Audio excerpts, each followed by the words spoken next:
Yes, this is right up my alley. Anyone who's been following me for however long or knows anything about me or my likes, it's this kind of these CGI heavy monsters. I don't care if they're B movies like The Great Wall or Crawl or Pacific Rim, just these high concept, special effects driven extravaganzas. I can eat these things up all day. It's my guilty pleasure.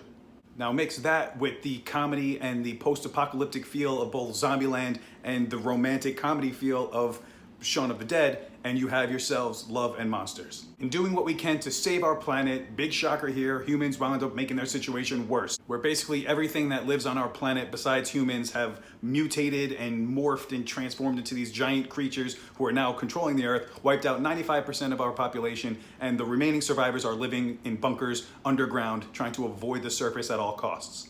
Our protagonist, portrayed by Dylan O'Brien, realizes that his girlfriend lives in a community that's about 80 miles away, which doesn't seem too far, but in a world where on the surface nothing but monsters reign, that it's like, might as well be the moon. But he's in love and he's gonna use his heart compass to try and get back to her. It's got very quippy dialogue. Dylan O'Brien does a great job in this role and his narration of his journey. And it's just a good-natured romp through a post-apocalyptic monster world that I had a very good time watching.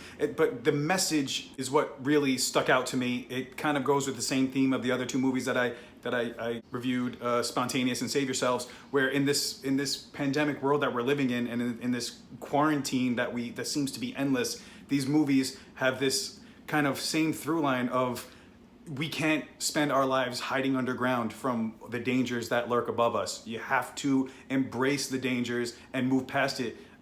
Otherwise, what's the point in living? You have to enjoy the life that we have, and we have to do what we can, cautiously, of course, but do what we can to push past our adversities and all this horribleness that comes our way on a daily basis. Because whether it's a giant 50-foot crab or an invisible virus, it's like there's no point in living if we're just going to cower in fear in our rooms the entire time. So that's a message I really took from this and I really liked, and I'm going to give it a go.